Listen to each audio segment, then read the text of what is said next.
이 시대가 흐르고 변했다지만 인식의 변화와 흐름이 아쉬운 건 사실입니다.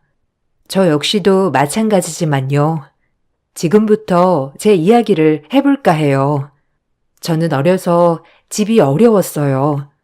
부모님께서 열심히 일하시지만 살림은 제자리, 그 말이 딱이었죠.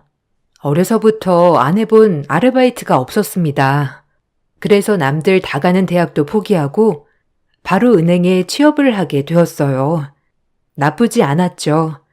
부모님께서는 그래도 없이 살았는데 나름 제가 잘 자라주었다고 생각하였어요.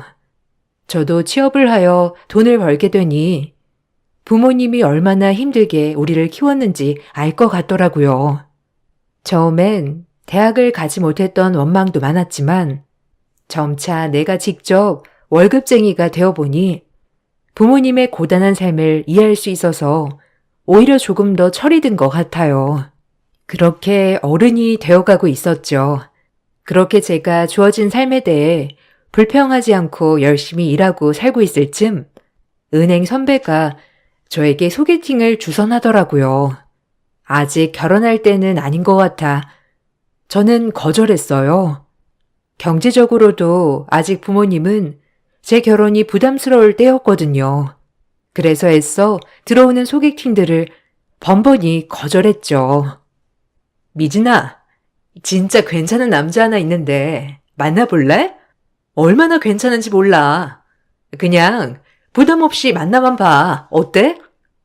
에이, 제가 아직 남자 만날 준비는 안 되어 있어요. 경제적으로도 그렇고 저 말고 다른 사람 소개해 주세요. 아, 대출팀에 선미 씨도 외롭다고 하던데. 선미 씨 어때요? 전 아직 여유가 없어요. 선배가 좋은 마음으로 소개해 주신 건데 죄송해요. 사실 퇴근하고 집에 가는 길에 네가 지나가더라고. 근데 네가 너무 마음에 든다고 하지 뭐야. 한번 만나봐. 어때? 네가 경제적으로 부담 가질 것도 없어. 뭐 돈에 팍팍한 사람 아니니까 너한테 스트레스 줄 일도 없을 거고 진짜 괜찮은 친구라서 그래. 네? 저를요? 어머, 그래도 아직 조금 부담스럽긴 한데 아직 결혼 준비도 하나도 안 되어 있고 조금 고민해 볼게요, 선배. 그래, 잘 생각해봐. 진짜 내 친구라서가 아니라 정말 인간성 하나는 최고라니까. 다른 여자가 채가기 전에 얼른 말해줘야 해. 혹시라도 결혼에 대한 부담으로 인해 만나기 힘들어질 수 있다는 생각에 거절하였죠. 하지만 선배는 끈질기게 저를 설득했어요. 그 남자분도 제가 경제적으로 부담을 많이 느껴야 한다는 걸 알고 있다고 했고요. 선배의 끈질긴 부탁에 한번 만나나 볼까라고 생각했죠. 그렇게 소개팅을 승낙했어요. 제 인생에서 첫 소개팅이었죠. 얼마나 괜찮은 남자길래 선배가 그렇게 말을 했는지 궁금은 하더라고요. 그리고 선배가 소개해준 남자를 만났습니다. 그 남자가 지금의 현 남편이죠. 남편은 첫 만남부터 훈훈한 인상에 굉장히 온화한 미소를 가지고 있었어요. 남을 생각하는 배려, 처음 보자마자 그의 인상에 반해버렸죠. 저도 모르게 그에게 스며들었습니다. 처음에 선배한테 소개를 안 받겠다고 하는 것이 민망할 정도로 제가 더 마음에 들어버렸죠. 놀랄 만큼 저희는 가까워졌어요. 제가 엄청 끈질기게 소개해달라고 했었는데 드디어 성공했네요. 미진 씨만 괜찮다면 앞으로도 만나고 싶어요. 감사합니다. 저를 좋게 봐주셔서. 저도 결혼에 부담만 없다면 승철 씨 만나는 거 좋아요. 다정하시고 매너 있으시니까요. 이렇게 말하면 좀 너무 성급한 것 같지만 정말 저희 집에 몸만 오셔도 됩니다. 그 정도로 제가 다 준비되어 있으니까요. 네? 아, 그래도 어떻게 그러나요? 말이라도 그렇게 좋게 해주셔서 감사해요. 전 그래도 일도 오래 해야 하고 또 걸리는 게 많아요. 남편은 그런 저를 이해해 주었고 저희 가난 아픔까지도 본인의 가난처럼 여겼어요. 저를 안쓰럽게 생각하는 사람이었죠. 그렇게 저희는 서로에게 스며들었고 만남을 갖기 시작했죠. 만나다 보니 역시나 남편은 정말 좋은 사람이었어요. 하지만 집안이 저희 집과 많이 차이가 났기 때문에 제가 조금 부담이 되는 건 사실이었어요. 오랜 만남 끝에 남편은 저에게 프로포즈를 하였고 저희 집이 많이 기운다는 느낌에 2번의 거절 끝에 결혼을 승낙했습니다. 그렇게 행복할 줄만 알았던 제 인생이 시집살이의 시작이 되었죠. 시부모님은 저를 격렬히 반대했어요. 본인들과 비슷한 집안의 여자를 며느리로 맡고 싶어 했으니까요. 이해는 합니다. 공들여 키운 아들, 마음에 드는 며느리를 맡고 싶을 테니까요. 하지만 그런 시부모님의 뜻을 남편이 꺾어버렸죠. 정말 마음에 들지 않지만 우리 승철이가 죽고 못 산다니 허락하는 거다. 알겠니? 내가 무슨 마음으로 허락하는지만 알아둬. 네, 감사합니다. 어머님 마음에 제가 들진 않겠지만 앞으로 최선을 다할게요. 지켜봐 주세요. 승철 씨한테도 잘할게요. 우리 집에 동서 같은 사람이 들어올 줄 몰랐어 정말. 뭐 대단한 재벌집은 아니지만 그래도 명망 있는 집이거든 우리가. 네, 형님이랑도 잘 지내보고 싶어요. 아무래도 승철 씨가 형제가 딱 둘이다 보니 친하게 지내면 좋을 것 같아서요. 내가 동서랑? 아무리 형제라도 급이 맞아야 잘 지내겠지? 그런 부분은 생각해봤고? 되게 웃긴다 동서. 골 때려. 네? 형님이 그렇게 생각하신다면 아쉽네요. 형님 마음 잘 알겠습니다. 그래도 너무 무시하진 마세요. 남편의 집안은 아버님이 큰 유통회사를 하고 있었고 아주버님은 고등학교 역사 선생님이었어요. 형님 또한 초등학교 교사였고요. 고졸 출신 은행 공채 직원이 마음에 들 리가 없었죠. 남편도 아버님 사업을 이어서 같이 하고 있었기 때문에 경제적으론 여유로웠어요. 저희는 집도 가난하고 저도 대학교를 나오지 않았기 때문에 시댁에선 저를 좋아하지 않았던 거고요. 저도 마음을 단단히 먹고 시집을 간 거기 때문에 괜찮았지만 어쩔 수 없이 시댁에 갈 때마다 위축되는 건 어쩔 수 없었죠. 하지만 남편이 잘해주어서 행복했어요. 그렇게 저희는 결혼을 했습니다. 친정 부모님은 없는 형편이었지만 그래도 저희 살림에 보탬이 되라고 쌈짓돈을 챙겨 주었죠. 얼마 안 되는 돈인데 그동안 해준 것도 없고 이렇게 본인이 다 준비해서 시집 가는데 아빠가 해줄 게 이것밖에 없다. 에이, 아빠 무슨 이런 거 안 해줘도 돼. 엄마 아빠도 어려우면서 이런 돈은 날 왜 줘? 얼른 넣어둬, 응? 받아 미진아. 엄마 아빠가 그동안 정말 해준 게 없어서 그래. 우리 딸 혼자 잘 자라서 취직도 하고 결혼도 하고 기특하다.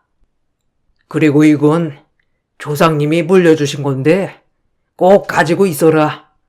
나중에 이게 가치가 있을지도 모르니까 알겠지? 이건 아빠가 애지중지 하는 거 아니었어? 나 자식이라고 물려주는 거야?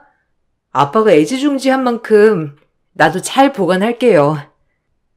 모든 부모님이 그렇듯 없는 돈에도 조금이라도 해주고 싶어하는 맘이었죠. 그리고 부모님이 쌈짓돈과 챙겨주신 거는 한 몸으로 쓰여있는 종이었어요.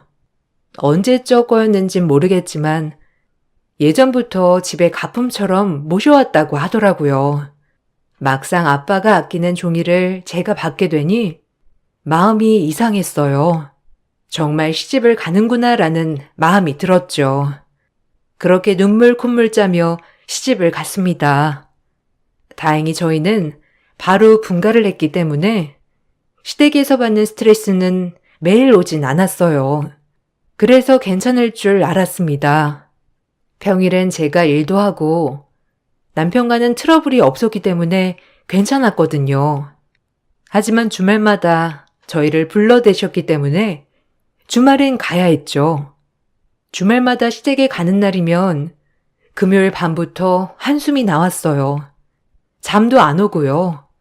그때 당시를 생각하면 저는 그때 약간의 공황장애가 있었던 것 같기도 해요. 시댁 현관 앞에만 가면 한숨부터 나오고 숨이 잘 안 쉬어졌거든요. 제가 들어서면 형님은 저를 보자마자 지적부터 했어요. 머리 스타일, 옷, 살이 빠졌네, 쪘네부터 외모적인 지적은 물론이고 역시나 끝은 배움으로 무시했죠.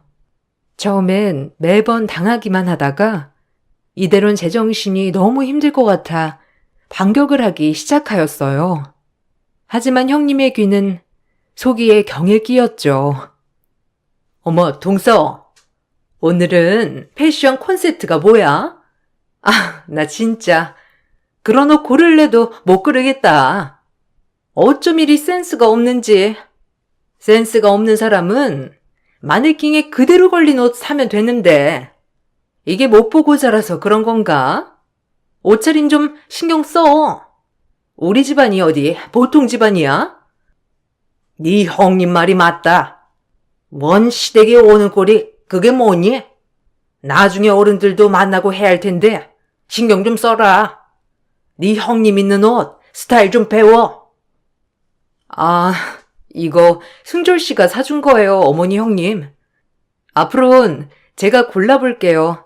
그래도 옷 못 입는다는 소린 안 들어봤거든요. 서방님이 사준 거라고? 아휴, 서방님도 참. 아니, 머리는 또 왜 그래? 머리 스타일도 약간 옛날 스타일 같아, 동서는. 아, 제 머리가요?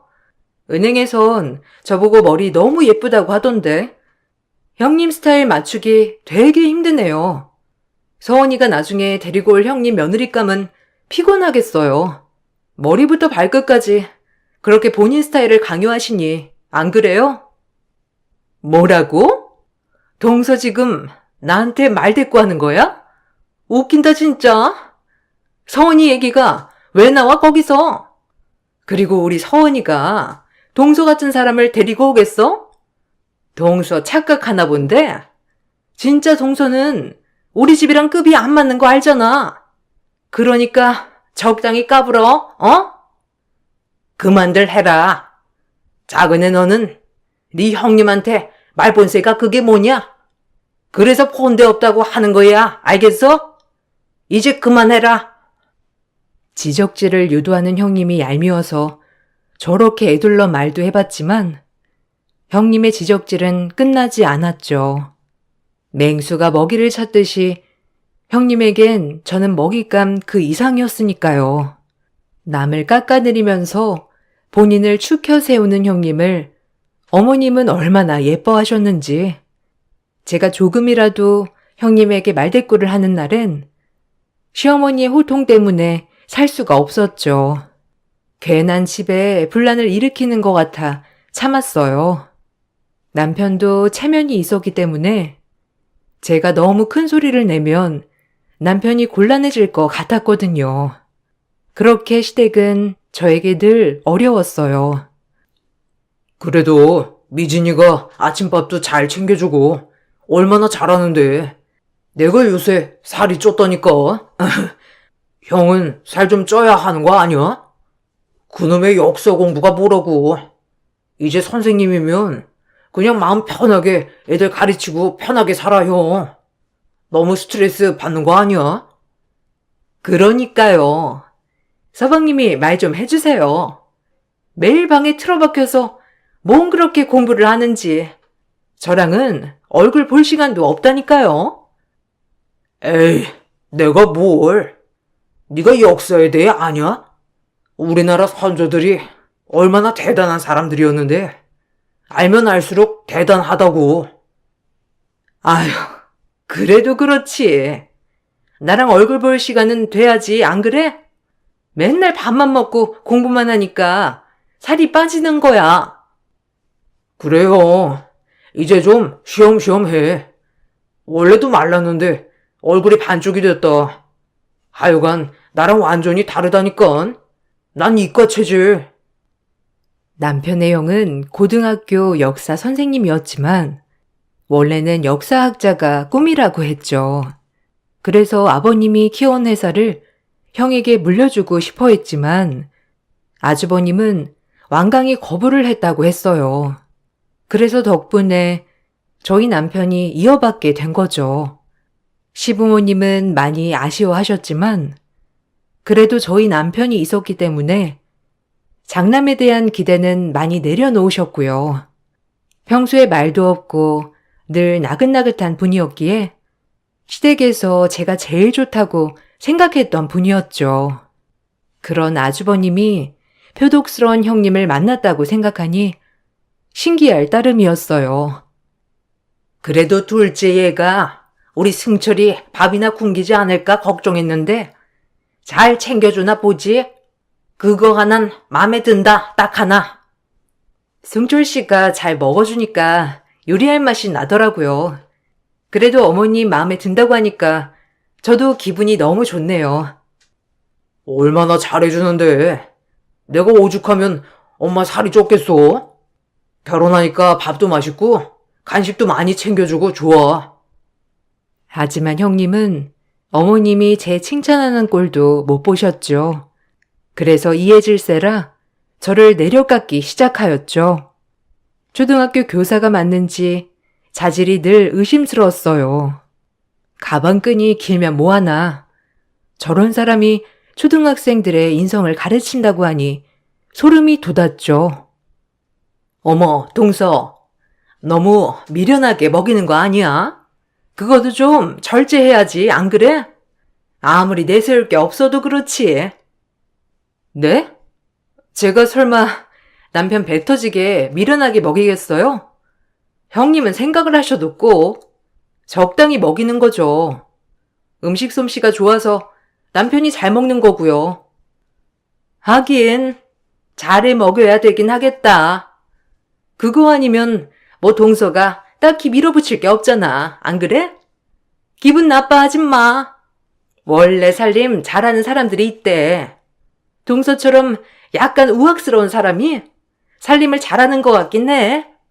동서가 손맛이 있지. 네? 우악이요? 형님은 참 같은 말을 해도 꼭 기분 나쁘게 하시더라. 형님도 이제 요리 좀 배우세요. 서은이도 잘 먹어야죠. 뭐야?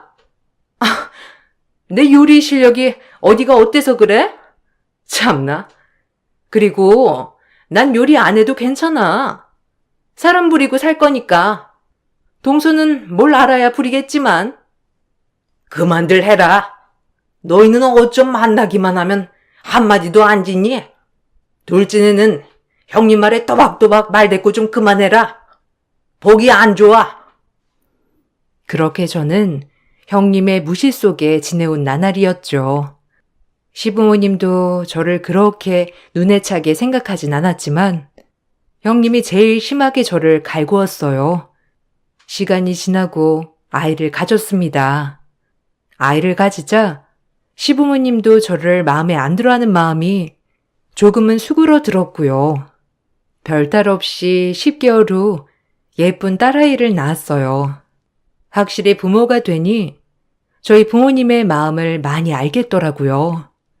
해주고 싶은 마음은 굴뚝 같은데 금전적으로 따라주지 않을 때 오는 좌절감이 더 클 것 같은 마음이 더 많이 들었거든요. 얼마나 속상하셨을까, 얼마나 더 해주고 싶었을까, 이런 마음이 들자 부모님께도 너무 죄송했죠. 하지만 형님은 저희 딸아이를 보고도 역시 지적을 했어요. 저뿐만 아니라 딸아이에게도 지적을 하니 그때는 정말 못 참겠더라고요. 어머, 동서 애 낳은 거 축하해. 좀 시간도 빠르지. 남의 임신이랑 출산은 빠르다니까. 근데 조카 코가 딱 자기 코다. 서방님 코 닮았으면 어떡했을 텐데.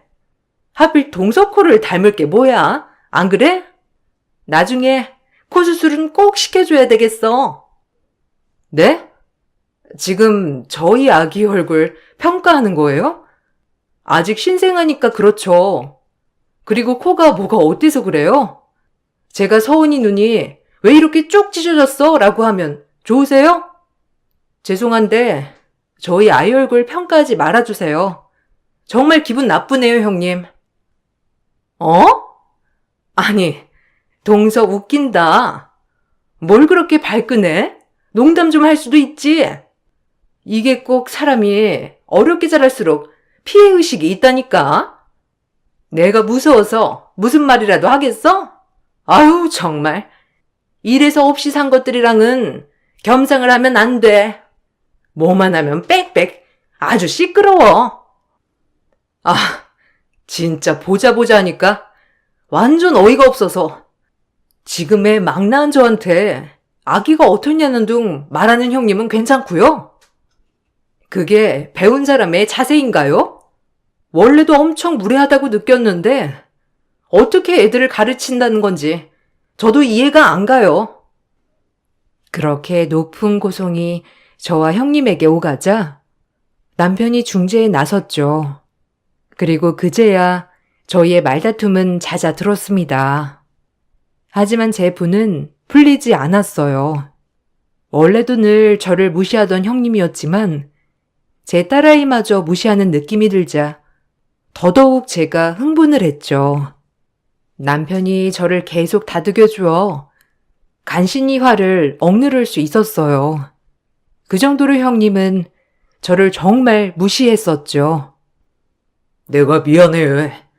형수 원래 남 무시하기가 득기잖아. 그냥 우리 예린이 보고 툭 던진 말일 텐데 자기가 참아. 내가 어떻게 참아? 나한테 그러는 건 참아도 우리 예린이 가지고 그러는 거 못 참아. 한두 번 참는 것도 아니야. 알지. 그래도 지금 몸조리 잘해야 하니까 너무 스트레스 받지 말고 한 귀로 듣고 한 귀로 흘려. 자기 건강 다칠까봐 걱정돼. 그렇게 남편의 위로 속에 마음을 진정해 갔죠. 하지만 그날 묵은 앙금이 컸던 탓인지 형님과는 전보다도 더 좋지 않은 감정이 생겼어요. 형님은 저를 본인과 급이 다른 사람으로 무시했고 저는 그런 형님의 모습을 견딜 수 없었고요. 반복이 되자 만나기만 하면 으르렁대는 사이가 되었죠. 이렇게 5년 정도가 흘렀어요. 딸아이의 나이가 5살이 되었을 무렵 설날에 일어난 일이 제 인생을 송두리째 바꿔놓았죠. 이제 딸아이는 서랍을 열고 닫고 하는 재미에 푹 빠져 있는 나이였죠. 그날도 어김없이 명절을 치르러 시댁에 가려고 하는데 딸아이는 안방 서랍을 열고 닫고 하는 재미에 빠져 있었어요.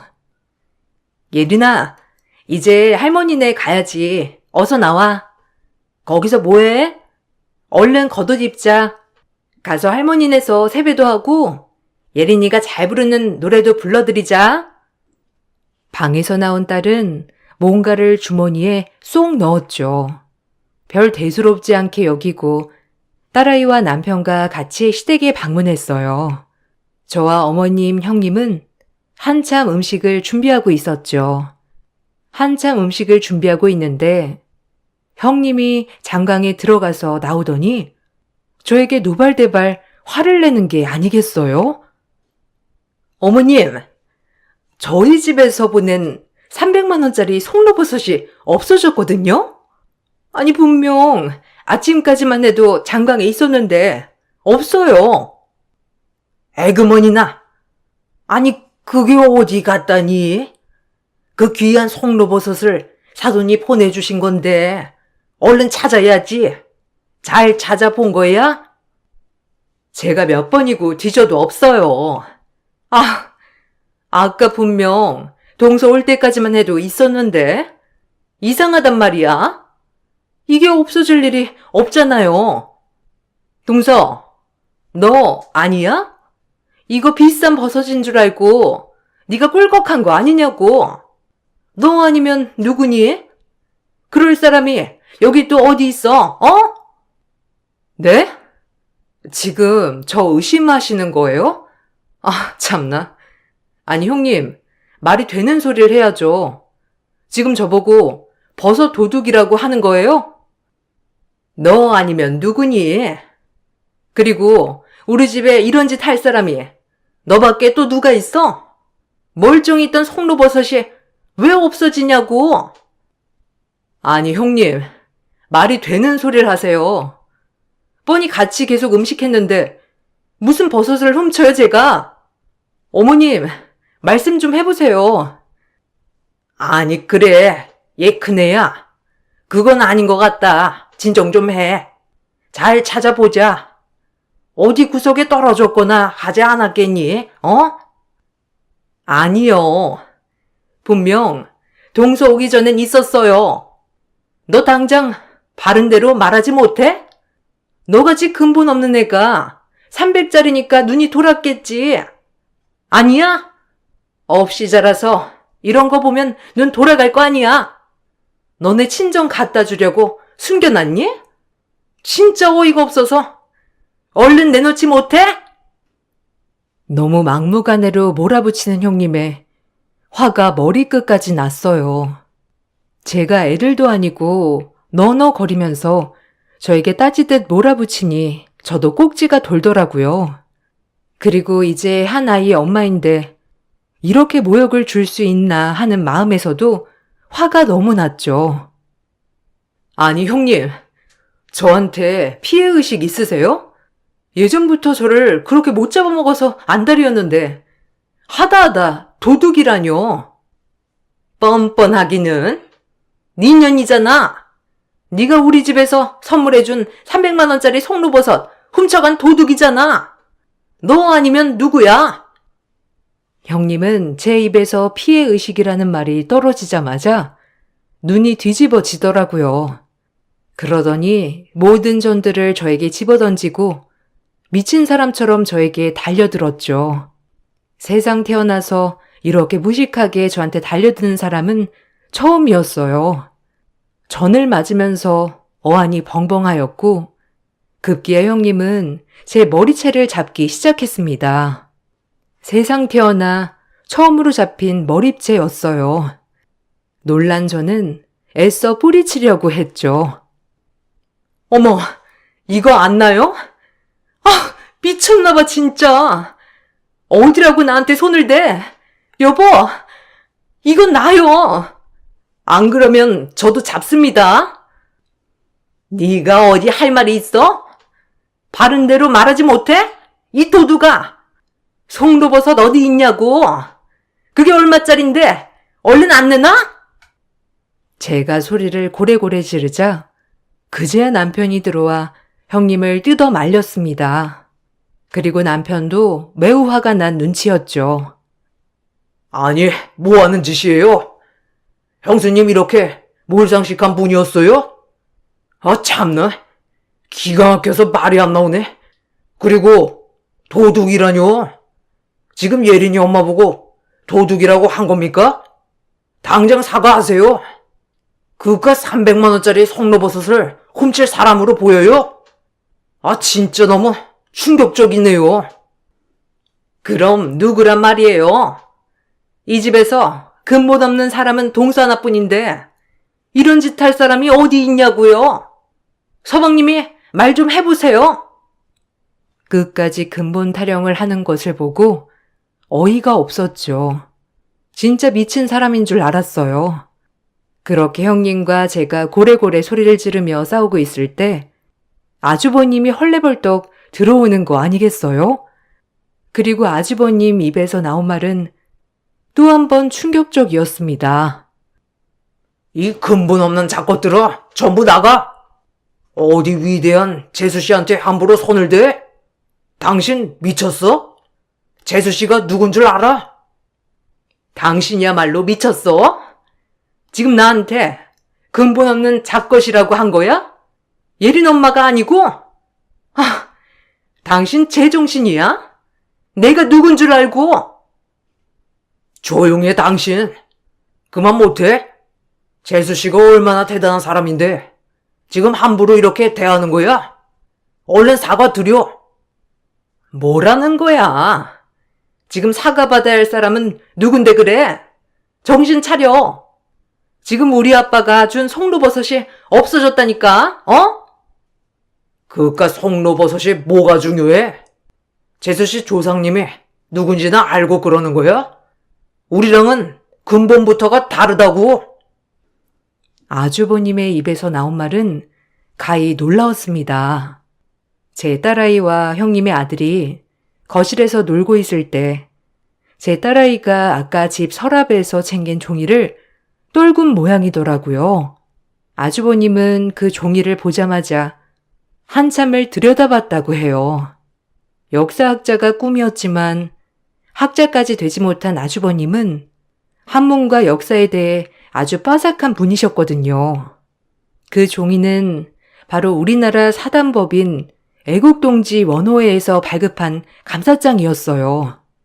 저희 돌아가신 할아버지께서 예전 독립운동을 할 때 만주에 있는 독립군들을 치료해 주셨던 의사였다고 합니다.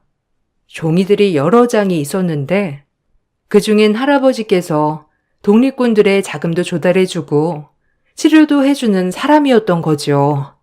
이 말을 들으니 아차 했어요. 저도 몰랐던 것이었거든요. 시대가 변했고 우리나라 독립에 애써주시는 많은 사람들이 잊혀가고 있는 이 순간이 참으로 애석하더군요. 제가 그런 집안의 자손이었다는 것도 몰랐으니까요. 그 말을 들으니 뭔가 머리가 땅하고 맞은 것 같았습니다. 가난했지만 나라의 독립을 위해 애썼던 분이 우리 할아버지라고 하니 뿌듯하기도 했고요. 이 말이 끝나고 아주버님은 저에게 말씀을 하셨어요. 그리고 가족들에게도 얘기하셨습니다. 재수 씨, 그동안 죄송해요. 저희 집은 잘난 거 하나 없이 돈만 많은 집인데 재수 씨의 집안 배경 보고 저희 아빠 엄마도 그렇고 이 사람도 많이 무시했죠. 사람 위에 사람 없고 사람 밑에 사람 없는 건데 재수 씨의 조상님이 독립을 위해 애써주신 분이라면 지금의 이 나라가 있기 위해 매우 애써주신 분이실 텐데 이거야말로 대단하지 않을 수 없는 거죠. 그동안 저희 집 무례 잊어주세요. 그리고 엄마 아빠도 사과해요. 뭐 지금은 덜 그러시지만 그래도 우리 집이랑 비교도 안 되는 집안이에요. 재수 씨 집안은. 당신도 얼른 사과해. 지금 그깟 송로버섯이 중요한 게 아니야. 얼마나 대단한 분이 조상님이셔, 안 그래? 점점 잊혀지고 있는 이런 독립군들의 희생을 우리가 알아야 한단 말이야. 제가 와이프 대신 사과할게요. 죄송해요, 재수씨. 용서해 주세요. 갑작스러운 아주버님의 사과에 어안이 벙벙해졌어요. 그리고 그 말이 끝나자 어머님, 아버님도 저를 보는 시선이 달라졌고요. 사실 정말 재조명되어야 할 사람들이 많은데 점점 잊혀가고 있는 건 사실이니까요. 저조차도 마찬가지로 말이죠. 형님은 그 말을 듣자마자 놀래서 얼굴이 벌개졌습니다. 그리고 타이밍 좋게 그때 형님 아들 서은이가 방에서 송로버섯을 가지고 나오는 게 아니겠어요? 그 송로버섯을 보니 더 어이가 없더군요. 생사람을 잡아도 유분수지 이렇게 잡을 수가 있나 싶어서요. 형님, 저기 서은이 손에 달린 송로버섯 좀 보세요. 장강에 놔뒀다고 하지 않았나요? 지금 찾아보지도 않고 저 쥐잡듯 잡은 거예요? 아니, 그게 왜 거기 있어? 아, 선아. 너 엄마 물건 가지고 장난치지 말랬지? 이상하다. 왜 거기서 나왔지? 사과도 하지 않고 얼렁뚱땅 넘어가려고 하는 꼴을 보니 화가 머리끝까지 났습니다. 그래서 아주 와다다 따졌죠. 사과는 하셔야죠. 형님 초등학교 선생님이 고상한 척 하면 뭐예요? 이렇게 천성이 드러나는데 형님 집안은 친일파였으려나? 사람이 어떻게 이렇게 앞뒤가 다르고 나보다 약한 상대 깔아뭉개려고만 해요? 네? 사람의 정이란 눈꽃만큼도 없어. 얼른 사과해요. 생사람 잡은 거랑 그동안 나 무시한 거 알겠어요? 안 그럼 나 그냥 안 넘어가요. 정말 가만 안 있을 겁니다. 그래, 큰애야. 너 얼른 사과해라. 네가 심했어. 그리고 그전부터 작은애 계속 무시하는데 네가 뭐라도 되는 것처럼 그렇게 무시하면 되겠니? 그것도 사과해 당장. 명절에 기분 좋은 날 이게 뭐니? 그깟 송로버섯 하나로 아주 사람을 잡고 있어. 아, 어머니, 지금 저한테 뭐라고 하신 거예요? 아니, 처음부터 근본 없는 애가 시집 왔다고 먼저 어머님이 그러셨잖아요. 그건 그때 얘기지. 그리고 지금 승섭이 말 들어보니까 아주 유서 깊은 집안 같구나, 우리 둘째네가. 그걸 돈으로 비교할 수 있겠어? 얼른 사과해. 그리고 나도 미리 사과한다, 작은애야. 그때는 그냥 내가 왜 그랬는지 참 용서해 주렴.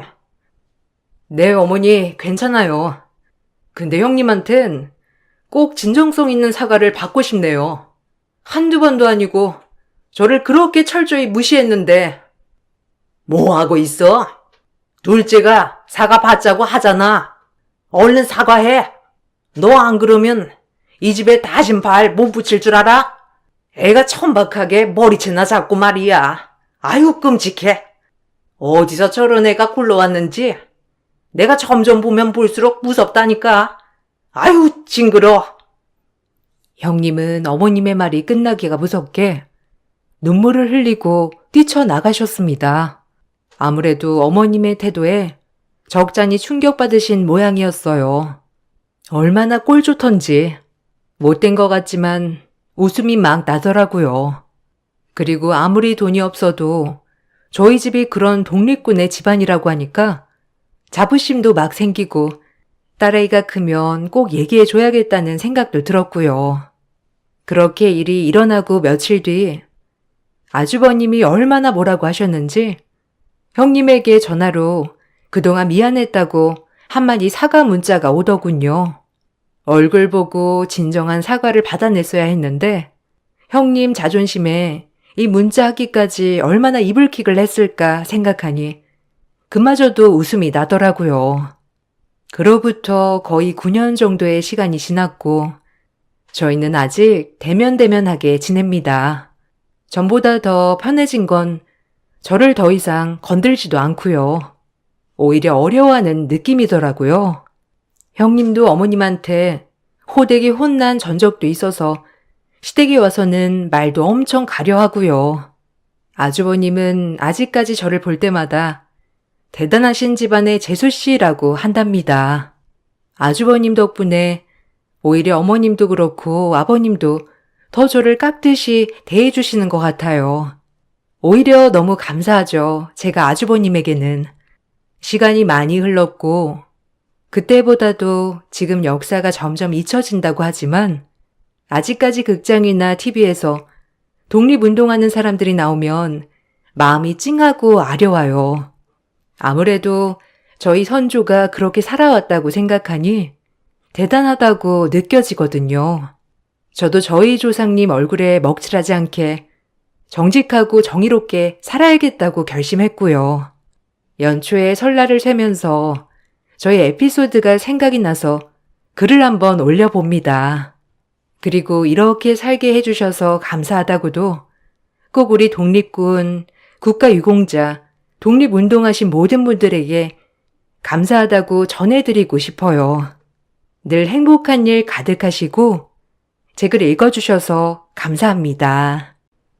안녕하세요. 저는 최근에 돈이 전부가 아니라는 것을 확실하게 알게 된 30대 후반 여자입니다. 진정한 가족이 무엇인지 확실하게 느꼈고 상상도 못한 경험을 하게 되었네요. 제가 30대 중반에 남편을 만나 결혼을 좀 늦게 한 편인데요. 정신없이 살다 보니 어느덧 홍기를 놓치게 되었고 결혼은 생각조차 하지 않던 찰나에 지금의 남편을 만나게 되었습니다. 정말 다행이었던 건 그래도 시부모님께서 좋으신 분이라 무난한 결혼을 할 수 있었어요. 그런데 결혼 생활하면서 좀 이상한 점을 발견했어요. 시댁 식구들이 형님의 말 한마디에 상당히 쩔쩔매더라고요. 그래서 남편한테 물어보니까 54억이나 되는 재산을 상속받게 됐다는 사실을 알게 되었죠. 그래서 보기 부담스러울 정도로 형님을 신경 쓰는 게 저는 별로 좋아 보이지는 않더라고요. 어차피 저와는 상관없는 일이라 크게 신경 쓰지 않고 있었는데 형님은 그런 제 태도가 마음에 안 들었는지 신경 쓰인다면서 시숙한테 불만을 털어놓았고 시숙은 남편한테 형님이 저에게 쌓인 불만들에 대해 전달을 했어요. 제가 마음에 들지 않는다면 직접적으로 와서 얘기하면 되는 건데 건너서 얘기하는 건 문제가 있다 생각했었죠. 정말 어이없었던 건 시댁 식구들은 굽신거리는데 저는 그렇게 하지 않고 있다는 거에 불만을 갖고 있었네요. 형님, 저랑 얘기 좀 해요. 제가 왜 다른 식구들과 똑같이 행동을 하길 원하시는 거죠? 저는 형님한테 어떤 것도 원하지 않는데요. 나는 동서의 태도가 너무 마음에 안 들어. 아직 한 식구가 된 지 얼마 되지 않아서 잘 모르는 것 같은데. 나 곧 있으면 54억 상속받게 될 사람이야. 왜 시댁 식구들이 나한테 잘하려는지 알아? 내가 지고 있는 게 많고 시부모님께서 가지고 계신 빚까지 전부 갚아드리기로 했거든. 그러니 나한테 잘할 수밖에 없는 건데 동서는 나한테 원하는 게 없나 봐? 그럼 저도 형님한테 잘 보이면 콩고물 정도는 떨어진다는 거예요? 그러니까 형님이 54억이라는 큰 돈을 상속받게 됐으니 저도 형님 눈에 잘 보여서 조금이라도 받아먹기 위해 노력하라는 거잖아요. 그런데 저는 형님이 생각했던 거와 다른 모습을 보이니까 그게 불만이었던 거네요. 제가 그래서 형님 비위를 살살 맞춰야 된다는 거죠? 그럼 저도 원하는 걸 얻을 수 있다는 건가요? 사람은 누구나 돈을 좋아하잖아. 동서한테도 기회를 주겠다는 건데 뭐가 잘못됐어? 눈치껏 상황 파악을 하라는 거야. 글쎄요. 저는 누구한테 굽신거리며 사는 성격도 아니고 부모님이 저를 그렇게 살라고 가르친 적도 없어서요. 그리고 제가 마음에 들지 않는 것들이 있으면 직접 오셔서 얘기하세요. 아주버님께 전달해서 아주버님은 저희 남편에게 전달하는 건 너무 비효율적이지 않나요? 저는 이 집 식구로 들어온 거지 형님 비위 맞추러 들어온 게 아니라고요. 무엇을 원하시던 저는 강압적으로 대하지 않으셨으면 좋겠어요. 다시 한번 말씀드리지만 저는 형님에게 원하는 게 아무것도 없네요. 54억의 재산을 상속받는다고 많은 걸 대우받길 원하는 형님이 저는 이해가 되지 않았어요. 돈으로 사람을 휘두르려 한다는 생각을 가지고 계신 것 자체가 잘못된 거였고 저는 형님이 원하는 대로 끌려가고 싶지 않았네요. 형님이 생각했던 거와 전혀 다른 방향으로 흘러가자 당황했는지 아무 말도 못하고 황당한 얼굴로 바라보던 형님은 잠시 뒤 방에서 나가버렸고 저를 한번 째려보더니 시부모님 방으로 들어갔네요. 그리고 잠시 뒤 형님이 방문을 열고 나옴과 동시에 시모는 저를 부르셨고 형님은 팔짱을 낀 채 너는 이제 큰일 났다는 식의 표정을 하며 저를 노려보고 있었습니다. 세아가, 네가 큰며느리한테 대들었다고 하던데 그게 사실이니? 우리 집안 분위기를 내 아들한테 대충 들었을 텐데. 네, 잘 알고 있어요. 전혀 모르는 거 아니에요. 어머님 집안에 빚이 좀 있으신 상황인데 그걸 형님이 갚아주기로 했다면서요. 그런데 그게 저와 무슨 연관이 있다는 거죠? 저는 형님한테 대들지 않았고 당연한 제 권리를 얘기했던 것 뿐이에요. 저도 이 집의 똑같은 며느리고 뭐든지 공평한 대우를 받아야 된다고 생각해요. 형님이 저를 대하는 게 강압적이고 제 위에 군림해서 저를 돈으로 휘두르겠다고 하는데 그걸 왜 보고만 있어야 하는 거죠?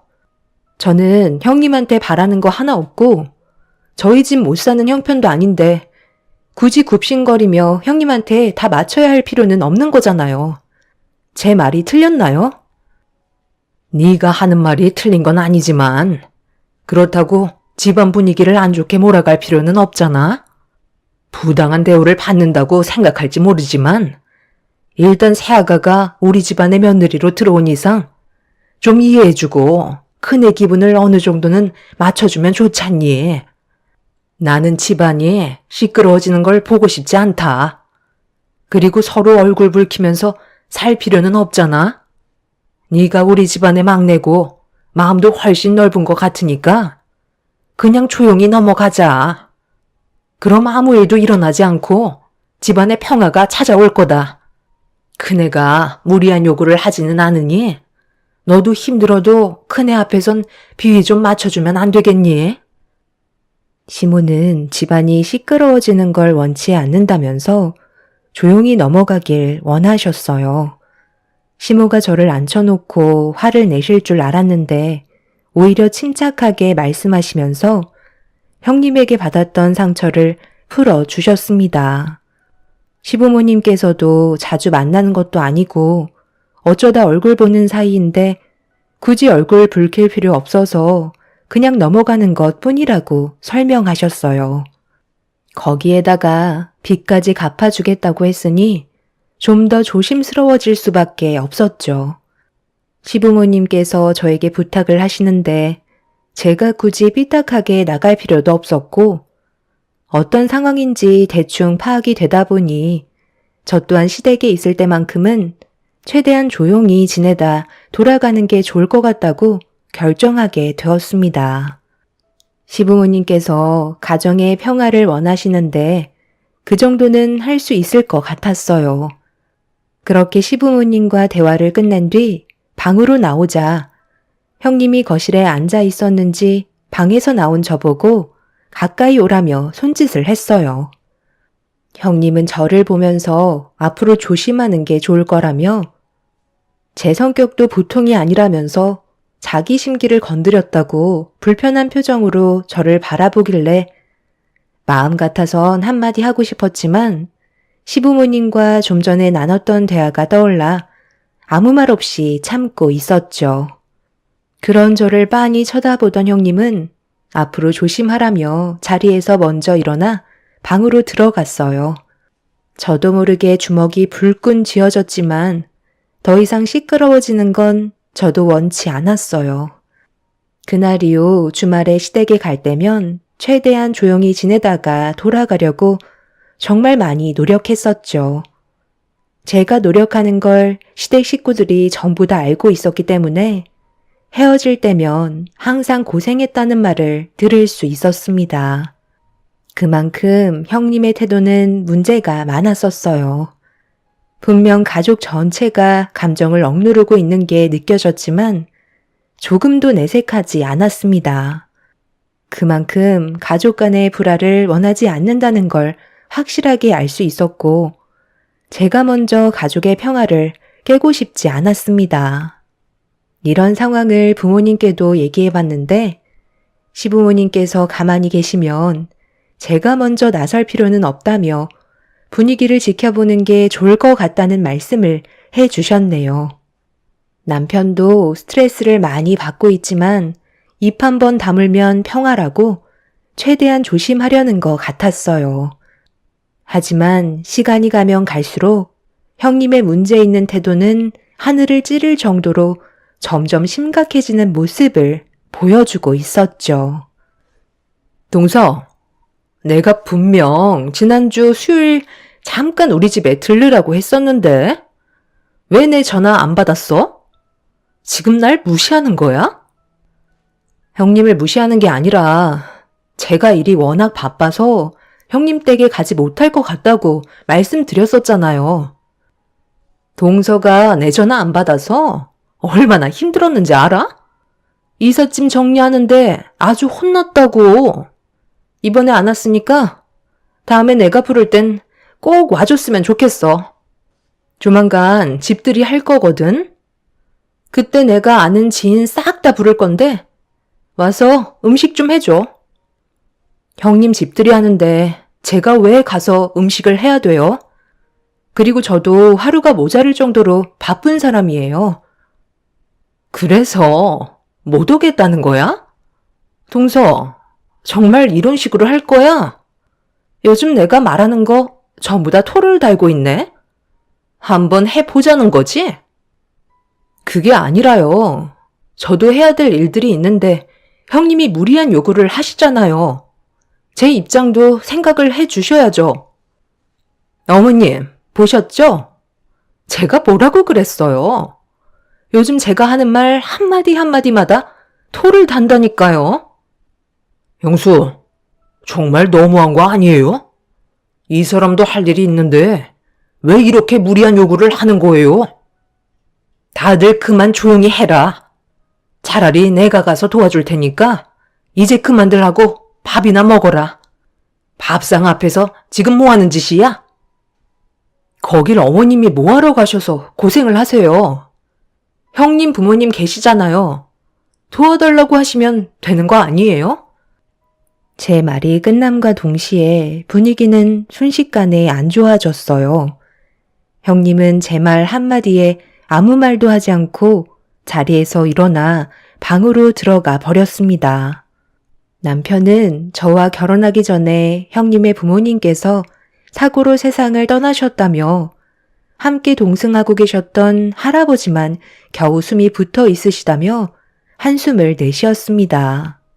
남편이 저에게 미리 말을 해줬어야 했는데 워낙 바쁘게 살다 보니 깜빡 잊고 있었다면서 대충 상황을 설명해 주고 있었어요. 그래서 시댁 가족들은 형님이 삐딱하게 나와도 참고 있는 것 같아 보였습니다. 시모는 겉으론 저래 보여도 불쌍한 애라며 최대한 조용히 지내는 게 좋을 거라는 말을 하셨어요. 힘들어하는 건 이해하겠지만 그렇다고 시부모님께 버릇없이 행동하고 집안의 분위기를 계속해서 안 좋게 몰아가는 건 그래도 문제가 있는 것 같아 저는 반대 의견을 내세웠습니다. 오히려 시부모님께 그런 식으로 할수록 더 안 좋아질 수 있다고 지금이라도 바로 잡아야 한다는 말을 했지만 시부모님께서는 그렇게까지 얼굴을 붉히고 싶어 하지 않으셨어요. 시부모님께서 가만히 계시니 제가 설레발치면서 나설 필요는 없었고 괜히 형님의 상처를 건드려 버린 것 같아 신경 쓰이기 시작했죠. 시부모님께서는 저희 먼저 집으로 돌아가라며 얼굴 봐봤자 좋아질 거 하나 없다고 저희를 돌려 보냈습니다. 그날 이후 시도 때도 없이 전화해서 저를 힘들게 했던 형님은 전화 한 통 없었고 주말에 시댁에 오지도 않았네요. 그런 생활이 반복이 되자 괜히 제가 미안해지게 되더라고요. 그래서 제가 먼저 형님 댁에 찾아가서 대화를 시도해야 하나 고민을 하고 있었는데 시부모님과 남편은 그냥 가만히 있는 게 좋을 것 같다며 형님의 기분이 풀어질 때까지 상황을 지켜보길 원했습니다. 남편에게 형님이 처음 며느리로 들어왔을 때부터 지금까지의 삶에 대해 전부 들을 수 있었는데 형님의 삶도 참 딱했었어요. 형님 밑으로 동생이 하나 있었는데 가족끼리 여행을 갔다가 동생분과 싸우게 되었고 숙소에서 뛰쳐나간 동생분은 어두운 길을 혼자 걷다가 교통사고로 세상을 떠나게 되었고, 그 충격으로 형님의 부모님께선 모든 탓을 형님에게 돌렸던 거였죠. 정신적인 충격을 받은 형님은 부모님께 미움이 박히게 되면서 거의 인연을 끊다시피 했는데, 부모님과 할아버님마저 교통사고를 당하게 된 거였죠. 그리고 할아버님이 세상을 떠나시게 되면 형님이 54억의 재산을 상속받게 되는 거였습니다. 아무래도 병원에 계시는 할아버님의 생명이 위태로우셔서 더욱더 예민해져 있는 것 같아 보였어요. 하지만 그건 형님의 집안 문제이고 그런 상황들로 인해 다른 가족에게까지 피해를 주는 건 잘못된 게 분명했기 때문에 다음에 얼굴 볼 일이 있으면 확실하게 짚고 넘어가는 게 좋을 것 같아 때를 기다리고 있었습니다. 참는 건 한계가 있었고 형님의 행동들이 가족들을 점점 지치게 만들고 있다는 걸 전부 지켜보고 있던 저는 모든 걸 바로잡고 싶었습니다. 그렇게 어느 정도의 시간이 지나고 명절이 다가오자 한동안 모습을 안 보이던 형님도 시댁에 발을 들였습니다. 솔직히 형님과 마주하지 않았던 기간 동안 정말 살 것 같았는데 형님이 발을 들이자마자 서로 눈치만 보고 있었네요. 그런데 어딘가 모르게 분위기가 좀 달라 보이는 게 불길한 예감이 들었고 제 예감은 틀리지 않았는지 잠자리에 들려고 준비를 하던 도중에 침묵을 지키던 형님의 한마디에 저는 표정 관리가 되지 않을 정도로 기분이 좋지 않았어요. 어머님, 동서한테는 저기 이불장 제일 밑바닥에 깔려있는 여름용 혼이불 주시면 될 것 같은데요? 그 매니의 이불은 저 주셔야죠. 이불장 제일 밑바닥에 깔려있는 이불은 위에 있는 이불들이 손상되지 않게 깔아놓은 거라 많이 해져 있고 작은 방은 바람이 새어 들어와서 두꺼운 이불을 넣어줘야 되거든. 첫째 너는 그래도 우리 집에 오면 내가 항상 하나밖에 없는 거위털 이불 내어주잖니. 작은 며느리는 거위털은 아니더라도 두꺼운 이불은 덮고 자야지. 이건 내가 알아서 할 테니까 어서 들어가 자라. 동서가 뭘 잘했다고 몸따시게 두꺼운 이불을 덮어야 하는 거죠? 저번에 저한테 보인 행동 잊으셨어요? 형님, 그건 제가 몰라서 그런 말을 했던 건데 그건 정말 죄송하게 생각하고 있어요.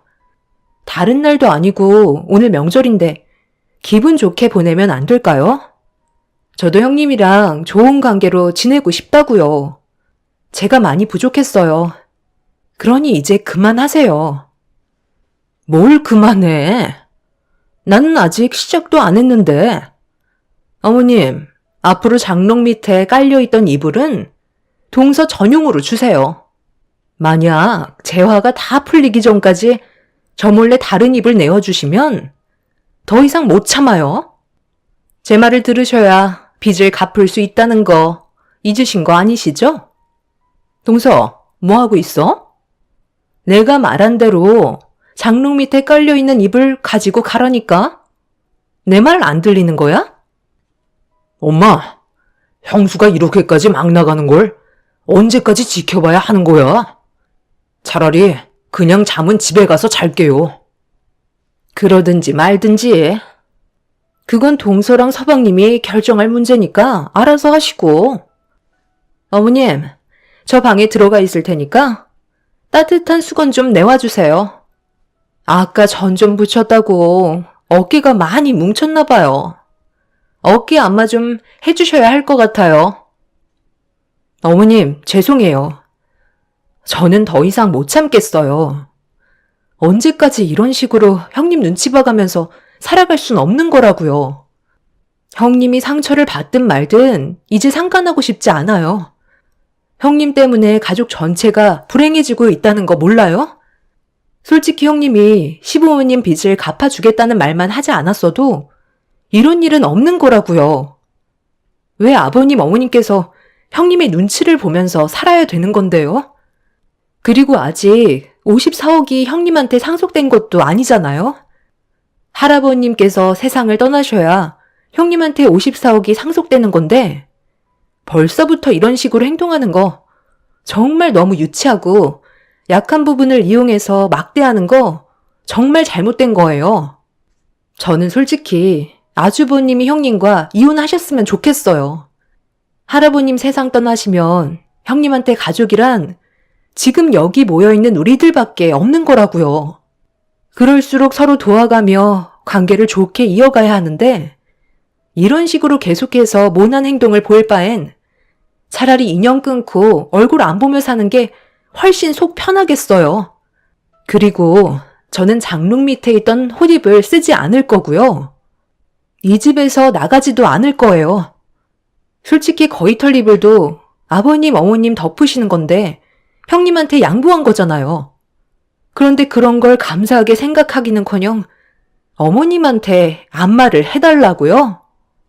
전 부치는 거 젓가락으로 깨짝깨짝거리면서 입으로 들어간 게 훨씬 많았잖아요. 고생은 어머님이랑 제가 다 했는데 어떻게 그런 말을 할 수가 있어요?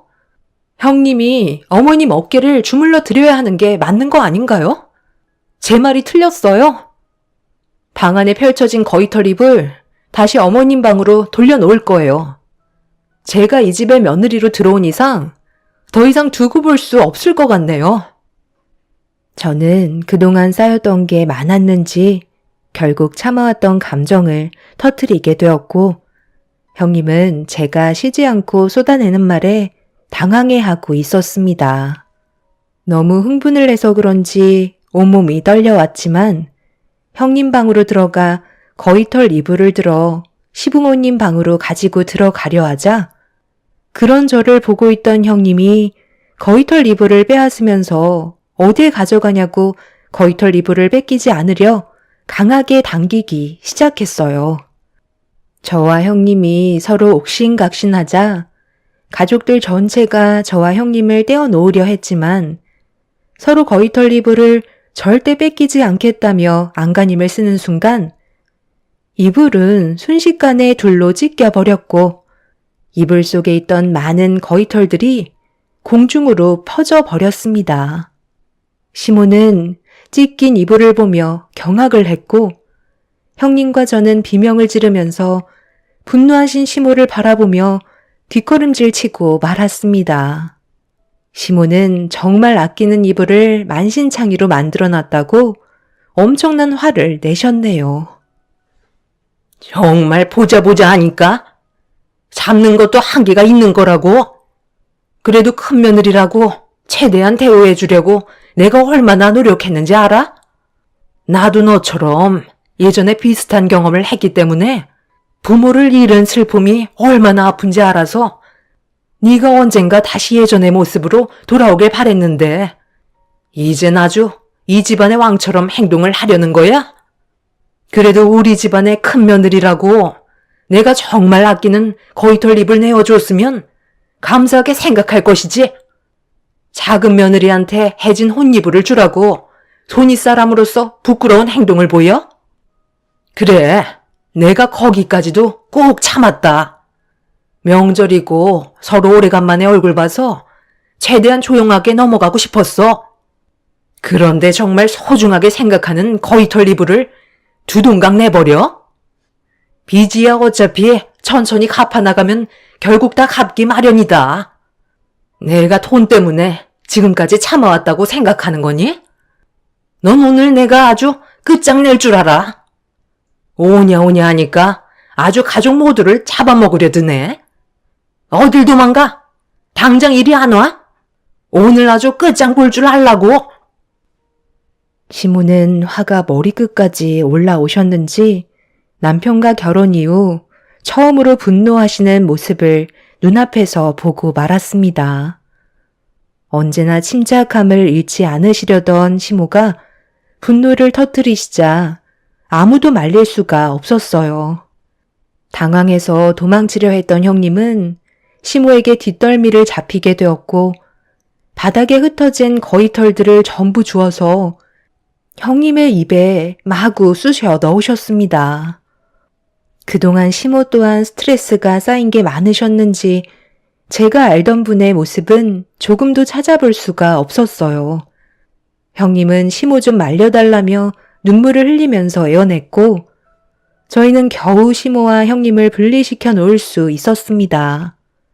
시모는 방으로 들어가시더니 바늘과 실을 가져오셨고 두동강 나버린 이불을 원상태로 복구해 놓으라면서 주저앉아 있는 형님 앞에 자리를 지키셨어요. 형님은 눈물을 흘리면서 바닥에 떨어져 있는 바늘과 실을 주워들어 찢어진 이불을 수선하기 시작했고 저희는 시모의 눈치를 보면서 흩어져 있던 거위털을 한 곳으로 모으고 있었습니다. 시모는 눈물을 흘리고 있던 형님의 모습을 묵묵히 바라보시더니 어느 정도 숨을 고르셨는지 다시 입을 여셨네요. 그리고 시모의 한마디에 형님은 폭풍 오열을 하면서 용서를 구했습니다. 처음 네가 우리 집에 며느리로 들어왔을 때 제일 처음 느낀 게 뭔 줄 아니? 나와 비슷하다는 걸 느끼고 있었다. 그래서 살아온 환경을 들어보니 정말 비슷한 점이 많더라고. 부모에게 사랑 못 받고 살아왔는데 부모까지 세상을 떠나버려서 그 아픔이 얼마나 클지 누구보다 내가 잘 알고 있었어. 그래서 나는 너를 내 친딸처럼 생각하면서 내 앞에서 웃어도 그늘진 얼굴을 환하게 해주려고 계속해서 참고 때가 오기를 기다리고 있었던 거다. 주어진 환경이 너를 그렇게 만든 거지. 너는 누구보다 착한 애고 많은 사랑을 받고 있다는 걸 느끼면 분명 좋은 모습으로 발전될 수 있을 거라 생각했었다. 작은 며느리가 들어오기 전까진 그래도 조금씩 좋아지는 것 같더니만 새아가가 들어온 이후부터 질투를 느낀 건지 너는 애들보다 못한 모습을 계속 보여주었고 그 모습을 보고 있던 내가 너를 따로 불러서 몇 번이나 얘기했잖니? 모두가 함께 지낼 수 있는 가족의 울타리 안에서 불행을 만들지 말아달라고 몇 번이나 말했었는데 너는 내 앞에선 알겠다고 해놓고 작은 애한테는 그동안 네가 과거에 받았던 행동들을 똑같이 보여주고 있었잖아? 그게 바로 보복 심리라는 거야. 네가 자라오면서 당했던 만큼 약자에게 똑같이 행동하고 힘들어하는 모습을 보면서 보상받는 느낌을 즐기고 있던 거잖아. 저번에 작은 며느리가 너한테 말실수하고 나서 내가 너희 집에 따로 찾아간 적 있었지? 최대한 서로 좋게 지내자고. 그럴 마음이 있으면 명절날 얼굴 보자고 좋게 헤어졌는데 결국 너는 시애미 말을 무시하고 기회조차 잃어버렸다. 앞으로 너는 우리 집안 며느리가 아니니까 두 번 다시 내 앞에 나타나지 마라. 그네 네가 아무리 용서를 구해도 나는 절대 받아줄 생각 없고 우리 집에 발도 들이지 못하게 만들 거다. 네가 나를 이렇게 만든 건데 누굴 탓하겠니? 현실을 받아들이고 이불은 꼭 전부 수선해 놓고 가라. 찢어진 이불처럼 너와 나의 인연도 찢어진 거나 마찬가지야. 수선하면서 네가 뭘 잘못했는지 충분히 반성해라. 형님은 눈물을 흘리면서 찢어진 이불을 수선했고 시모는 가족 전부 방으로 들어가라며 거실에 형님 혼자 남겨 두었어요. 남편과 저는 방 안에서 험악해진 분위기를 어떻게 해야 할지 몰라 눈치만 보고 있었는데 시부모님 방에서 시모가 오열을 하는 목소리가 저희 방에까지 들려오고 있었습니다. 시모가 형님을 생각하는 마음은 진심이었고 과거의 비슷한 아픔 때문에 보듬어 주려 했지만 너무 큰 실망을 하셨는지 시모는 괴로워하고 계셨어요.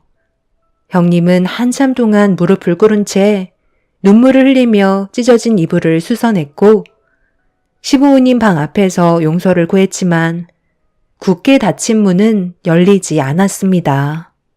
형님은 그동안 감사했다며 집 밖을 나섰고 시모는 아주버님을 불러 형님의 뒤를 따라가 보라고 하셨네요. 아주버님은 시모의 말이 끝나기가 무섭게 형님을 찾아 밖으로 나갔지만 어딜 갔는지 찾을 수 없다는 말을 듣게 되었습니다. 그렇게 한참 동안 소식을 기다린 저희한테 아주버님의 전화가 와서 받게 되었는데 형님의 할아버님께서 그날 세상을 떠나셨다는 말을 듣게 되었어요. 저희는 그래도 가족이라는 이유 하나로 할아버님의 장례를 함께 도왔고 형님은 그런 저희를 보며 한참 동안 아무 말 없이 눈물을 쏟아내었습니다. 그렇게 장례가 끝이 나고 시모는 아무 말 없이 시댁으로 돌아가려 하시자 저희도 무슨 말을 해야 할지 몰라 뒤따라 가려 하는데 형님이 무릎을 꿇었습니다. 그리고 오열을 하면서 다시 예전으로 돌아가고 싶다며 충격적인 말을 꺼내었는데 54억이라는 상속은 애초부터 없었다고 그동안 속여서 죄송하다는 말을 하는 순간 저희는 입을 다물지 못했습니다. 형님은 시댁 집안의 며느리로 많은 사랑과 관심을 받으면서 지내다 보니 더 큰 관심과 사랑을 받기 위해 잊지도 않은 거짓을 꾸미고 있었고 형님의 말을 조금도 의심하지 않았던 저희는 그런 것도 알지 못한 채 속고만 살아왔던 거였네요. 형님은 잘못했다며 예전으로 돌아가고 싶어서 진실을 얘기하는 거라고 했지만 이런 거짓말을 결국 밝혀질 게 뻔한데 왜 속이려 했는지 이해할 수 없어 시모가 왜 거짓말을 했냐고 물어보자 형님은 할아버님이 그렇게 일찍 세상을 떠나실 줄 몰랐다며 자신의 어리석은 행동을 뉘우치고 있었습니다. 관심과 사랑을 받기 위해 거짓을 꾸몄던 형님의 모습을 보곤 가족 전체가 더 큰 실망을 하게 되면서 더 이상 얼굴 볼 일이 없을 것 같다는 시모의 말에 저희 가족 전부 시모의 뒤를 따르게 되었네요.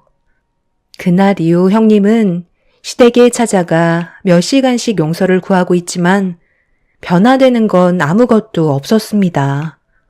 현재 형님은 정신과 치료를 받고 있는 상태이며 아주버님과 이혼을 고려하고 있는 중입니다.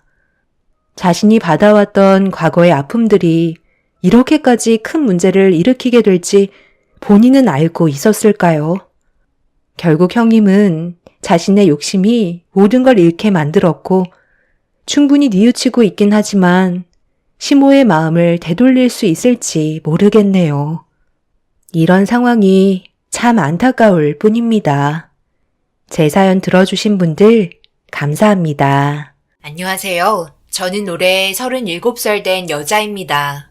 여러분들은 살면서 자신이 알지 못했던 일에 대해 얼마나 알고 계시나요? 생각지도 못한 경험을 하게 되거나 드라마에서나 볼 법한 그런 일들이 자신에게 펼쳐지게 된다면 과연 버틸 수 있는 사람들이 몇이나 될까요?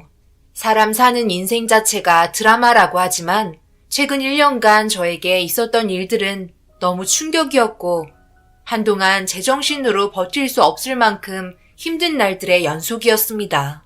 남편과 결혼한 지는 3년 정도 지내왔고 시부모님 밑에서 꽃집을 함께 운영하고 있어요. 주변 상권이 시내권이 아닌 회사 주변이기 때문에 거의 하루가 배달 위주로 이루어지는 편이에요.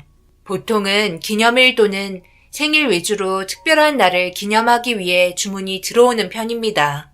남편과 만났을 당시 저도 근처 회사의 일반 직장인으로 비서 일을 하고 있었어요. 잡다한 일을 맡아서 하다 보니 꽃 배달 온 남편과 가끔 얼굴을 보게 되었고 그런 사소한 만남이 점점 호감으로 발전하게 되면서 연인 사이까지 이어져 오게 됐네요. 남편과 결혼까지 하게 될 거라곤 생각하지 못했었는데 마음 가는 대로 움직이다 보니 어느새 결혼식까지 진행되었고 다니던 회사를 그만두고 시부모님 밑에서 일손을 도우며 지내오고 있었습니다. 하지만 이 과정이 순탄치만은 않았어요. 시댁 집안에 비해 저희 집안이 가진 게 워낙 없어서 그런지 썩 마음에 들어 하지 않았습니다. 가난이라는 틀을 깨는 게 쉬운 건 아니더라고요. 성인이 되고 취업난에 뛰어들어 잘 먹고 잘 살겠다고 정신없이 발버둥 치며 살아왔는데 생각보다 모은 돈은 얼마 없었고 되려 무리한 노동력으로 치료비가 더 나가게 되는 악순환이 찾아왔어요. 아버지께서 몸소 누우시면서 차곡차곡 모아두었던 통장을 깰 수밖에 없었고 부모님은 절대 받으려 하지 않았지만 당장 치료하지 않으면 평생 장애를 안고 살아가야 하는 안 좋은 상황들 때문에 제가 모은 돈을 사용할 수밖에 없었어요. 여유 있는 삶을 살려고 노력하면 할수록 부자가 아닌 더욱더 가난의 늪에 빠져버리는 현실을 받아들일 수밖에 없었습니다. 풍요롭게 사는 거 바라지도 않고 그저 삼시세끼 굶지 않고 마음의 여유만을 찾고 싶어 열심히 살아온 건데 사람의 인생이 마음먹은 대로 흘러가지는 않네요. 그게 인생이기는 하지만 이런 부족한 저희 집안의 환경 때문에 시모는 결혼 초부터 마음에 들어하지 않으셨고 결혼에 대해 남편에게 다시 한번 생각해보라며 반대를 많이 하셨어요. 하지만 남편의 확고한 마음 때문인지 시모도 남편을 꺾지 못했고 겨우 결혼식까지 진행할 수 있었습니다. 그리고 시모가 원하는 대로 움직이며 살게 되었어요. 너는 지금 우리랑 손발 맞추며 일한 지 몇 년째인데 아직까지도 뭐가 어디 있고 어떤 일부터 해야 하는지 모르는 거야? 아니 어떡해. 그 머리로 회사에는 취직할 수가 있었던 거니? 시키는 것도 제대로 하지 못하니 내가 찬소리 안 하게 생겼어? 그러니 회사에서도 남이 하기 싫은 잡일이나 하면서 살았겠지. 너 인생도 참 한심하다. 가뜩이나 칫불도 없는데 너희 사돈어른은 허리 다쳐서 누워만 있고 거동도 힘들어서 사부인이 뒤치다거리 다 해주니 삶이 좋아지겠어? 우리한테 빨대 꽂아서 버는 족족 갖다 바치고 있잖아. 우리 아들만 아니었으면 벌써 내쫓았을 텐데 내가 화내는 거 너는 이해해야 돼. 거참 너무 말을 심하게 하는 거 아니야? 새아가는 뭐 그렇게 살고 싶어서 그랬겠어? 나름 열심히 하려고 하는데 아침부터 그렇게 뭐라고 하면 시작되는 하루가 기분이 좋아? 왜 이렇게 못 잡아먹어서 안달이야? 마음 좀 편하게 가져. 그렇게 한다고 해서 좋아지는 게 뭐가 있는데 오늘 실수하면 내일 잘하면 되는 거지. 우리는 한평생 호흡 맞춰온 거지만 새아가는 이제 막 시작한 햇병아리잖아. 그럼 이런저런 실수도 눈 감아주고 하는 거야. 우리 예전에 했던 실수 그대로 하는 거니 이해해줘야지. 뭐든지 좋게 좋게 풀어나가려고 하다 보면 점점 괜찮아질 거야. 잘했다고 해야 더 열심히 하지. 맨날 윽박지르면 잘할 것도 되려 못하는 거야.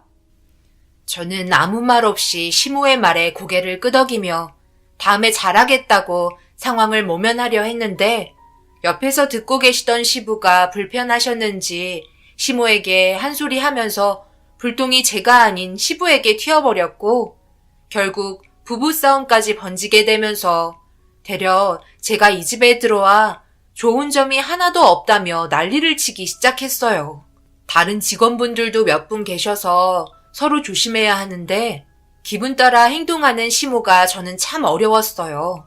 어떤 식으로 비율을 맞춰야 할지도 모르겠고 이렇게 살 바엔 차라리 이혼하는 게 좋을 것 같다 생각했어요. 혼자 살아올 때도 불행했는데 저와 마음 맞는 남자 만나 행복하게 가정을 꾸리고 남편 닮은 아이 낳아 소박하게 살고 싶었지만 결혼해서 하나도 제가 원하는 방향으로 흘러가지 않아 많은 고민을 하게 되었어요.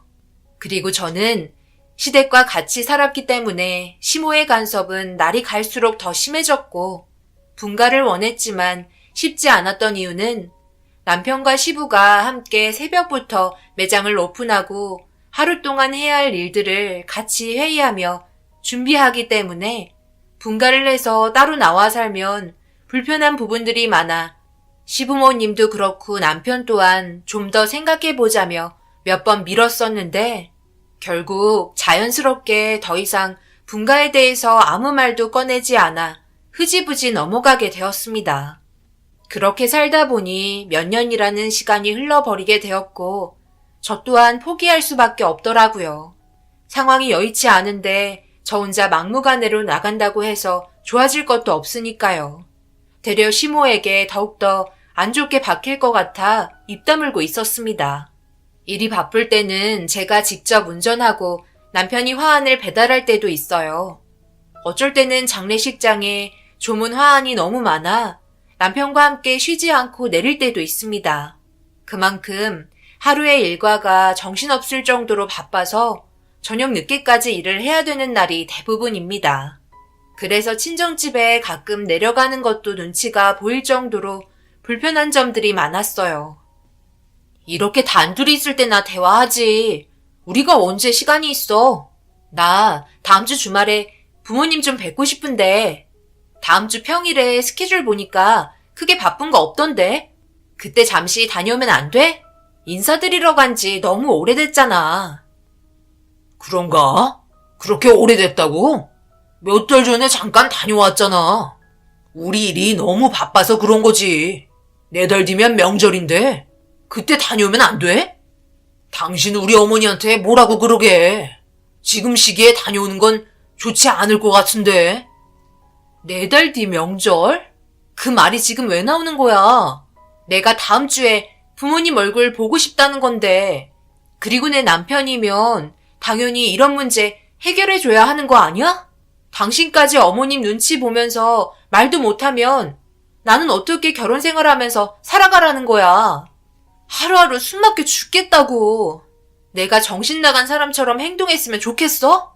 숨 좀 쉬게 해줘. 알았어, 다녀와. 내가 어머니한테 말 잘해 놓을게. 그러니 열내지 말고. 나도 불편해 죽겠다고. 처음에는 듬직한 남편인 줄 알았는데 살다 보니 점점 바닥이 드러났고 시모 말 한마디면 대꾸도 하지 못하는 한심한 남편으로 전락해버렸어요.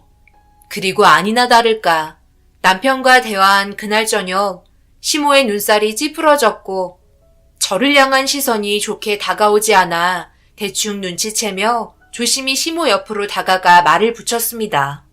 시모는 기다렸다는 듯 친정에 다녀오겠다는 제 말에 반기를 들었고 결국 저 또한 참아왔던 불만들을 털어놓게 되면서 걷잡을 수 없을 정도로 사태가 심각해졌어요. 잠깐 둘이 어디를 포내기라도 하면 꼭 뒷말이 나온다니까. 사돈댁에 가서 뭐하게? 그냥 얼굴 보고 싶어서 가는 거야? 지금 여기에 할 일이 얼마나 많은 줄 알아? 가뜩이나 일손 모자란데. 직원 1명 그만둔 거 알지? 주문 들어온 거 제작하는데도 시간 모자라 죽겠는데. 지금 너 입에서 사돈댁에 다녀온다는 말이 나오니? 왜 이렇게 개념 없는 행동을 자꾸 하는 건데? 어머님, 저도 좀 쉬고 싶어서 그래요. 그리고 겸사겸사 부모님 얼굴도 보고 싶고요. 아버지 몸 상태는 어떤지 확인도 하고 싶은데 왜 이렇게 저를 못 잡아먹어서 안달이세요? 제가 뭐 그렇게 잘못했나요?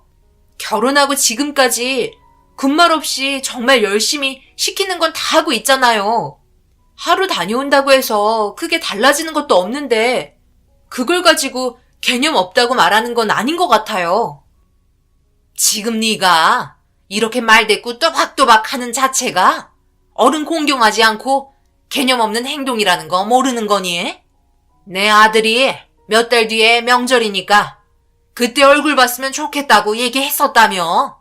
그런데 그게 싫다고 난리치면서 화냈다고 나한테 한숨 쉬며 말하는데 네가 얼마나 우리 집안을 얕잡아 보고 있었으면 그런 말들이 나와? 오늘 너 나랑 한번 해보자는 거야? 다시 한번 어디 다녀오겠다고 우리 아들을 통해 전달하려 하기만 해봐라. 내가 가만 안 둬. 결국 남편을 째려보며 참아왔던 눈물이 터져버렸고 너무 서러운 마음에 밖으로 뛰쳐나왔어요. 남편은 자기가 한 행동에 대해 미안했는지 따라 나왔고 저를 보며 위로해 줄 거라 생각했지만 되려 미련한 행동을 왜 사서 하려고 기를 쓰냐며 명절 올 때까지 기다렸으면 좋겠다고 불난 집에 되려 부채질을 하고 말았습니다. 이 일로 인해 시모를 향한 분노가 남편에게 불똥이 튀었고 결국 소리 지르며 난리치기 시작했어요. 그래도 융통성 있게 잘 설명해서 좋은 마음으로 보내줄 수 있을 거라고 생각했었는데 모든 건 제 판단 실수였고 안 좋은 감정만 더 키우게 되면서 더 이상 참을 수 없을 정도로 시댁 집안이 싫었습니다. 그래서 저 또한 예상 밖의 일을 저질러 버렸고 그날 바로 친정으로 올라가 버렸어요. 전화에 불이 날 정도로 울려대고 있는데 절대 받지 않았어요.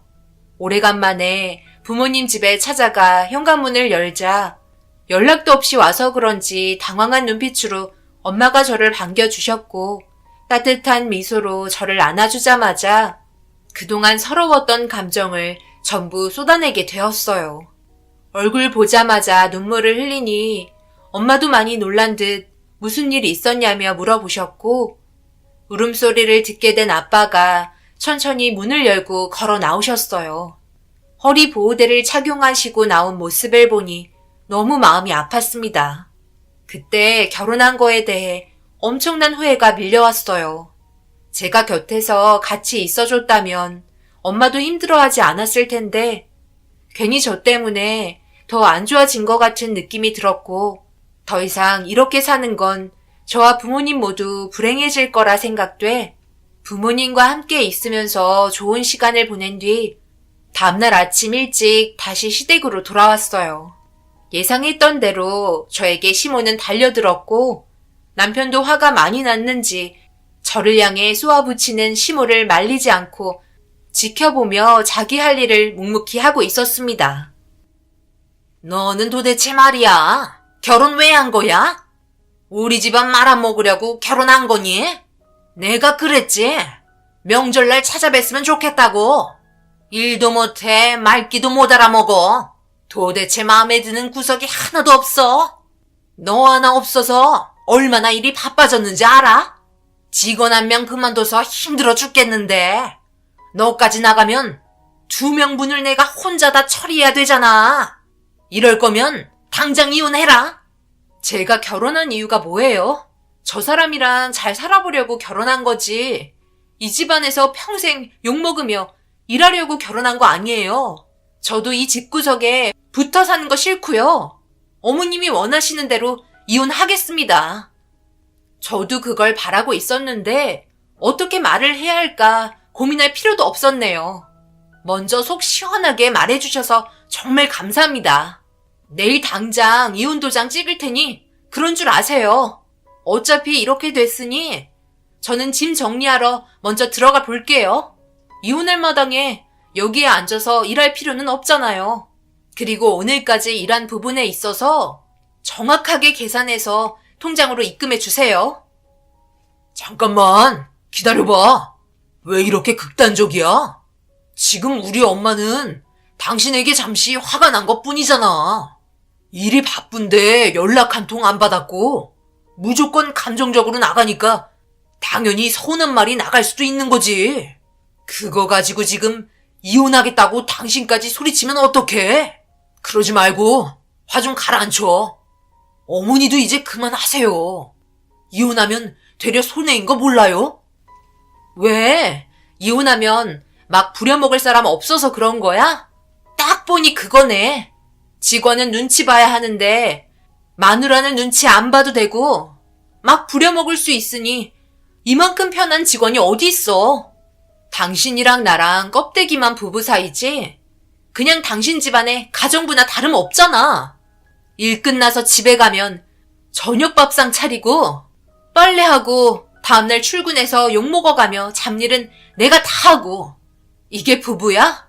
한 번만 더 내 몸에 손대기만 해봐. 그땐 나도 가만히 있지 않을 거야.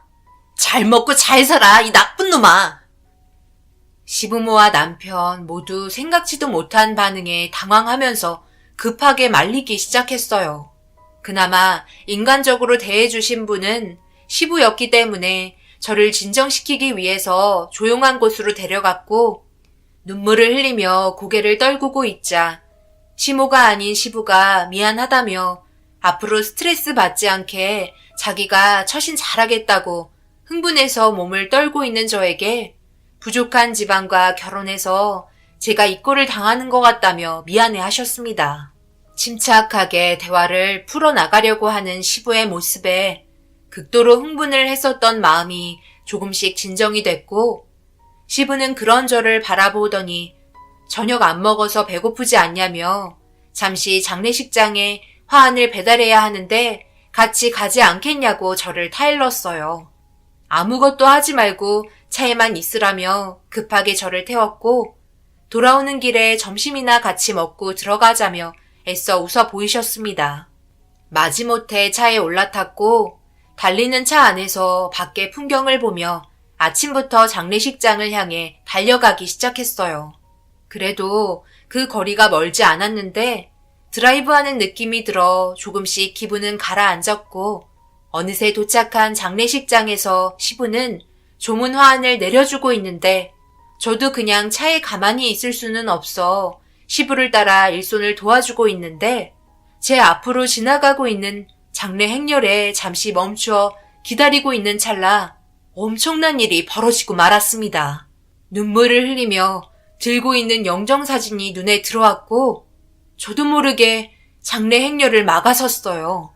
사람들은 갑자기 막아선 저를 향해 이상한 눈빛을 보내며 화를 내고 있었고, 뒤에 있던 운구차 또한 비키라며 클렉슨을 울리고 있는데, 앞을 가로막아선 분들이 얼굴을 보곤 기겁을 하며 뒤로 넘어졌고, 영정사진을 향해 천천히 걸어가기 시작하는 저를 보고 있던 다른 분들 또한 믿을 수 없다는 표정으로 모두가 털썩 주저앉았습니다. 그리고 알 수 없는 이름을 부르기 시작했고, 다른 한 분이 저에게 급하게 달려와 얼굴 여기저기를 만지기 시작했습니다. 그리고 눈앞에 다가온 영정사진을 천천히 들어 다시 확인한 순간 충격적이게도 저와 똑같이 생긴 사람이었어요. 비슷한 정도가 아닌 너무나도 똑같은 얼굴을 하고 있는 모습이 영정사진에 담겨 있었습니다. 다른 사람들 또한 말도 안 된다며 놀라기 시작했고, 생전 처음 보는 이름을 부르면서 제가 살아 돌아왔다며 믿을 수 없는 표정으로 손과 얼굴들을 만져보기 시작했어요. 그리고 눈물을 흘리면서 제 앞에 오열을 하던 한 사람이 정말 살아 돌아온 거 맞냐고 물어보자, 그제야 정신 차린 저는 아수라장이 된 장례 행렬을 보고 죄송하다며 뒤로 물러나려고 하는 순간 제 손을 확 잡아끈 한 사람이 다른 사람의 이름을 부르면서 자기를 못 알아보겠냐고 눈물을 보였습니다. 그 모습에 당황했고 고개를 절레절레 흔들자 점점 심각해지는 상황에서 영정사진에 있던 아버지인지 확인해보면 되지 않겠냐고 관을 들춰보라며 다른 사람들에게 지시를 내리고 있었어요. 당황한 사람들이 아닐 거라며 비슷한 사람일 뿐이라고 했지만 절대 그럴 수 없다면서 관을 들춰보라고 소리치기 시작했어요. 우왕좌왕하며 관계자를 불러 관을 다시 안으로 들여보냈고, 제 팔짱을 낀 채 놓지 않으려 애쓰고 있는 여성분은 아마도 영정사진에 있던 어머니 같았습니다. 너무 당황한 저도 아니라고 얘기했지만 핸드폰에 있던 사진들을 보여주기 시작했어요. 그 사진 속에 있던 모습은 전부 저와 똑같이 생긴 얼굴이었고, 관뚜껑이 들춰지는 순간 두근거리는 심장 소리가 귀에 들릴 정도로 긴장된 상태로 천천히 걸어가 감싸져 있는 얼굴을 들추자 믿을 수 없는 정도로 똑같은 얼굴을 하고 눈을 감고 있는 제 자신을 볼 수 있었습니다. 저도 너무 놀라 입을 틀어 막았고 똑같이 생긴 모습에 장례식장은 시끄러워지기 시작했어요.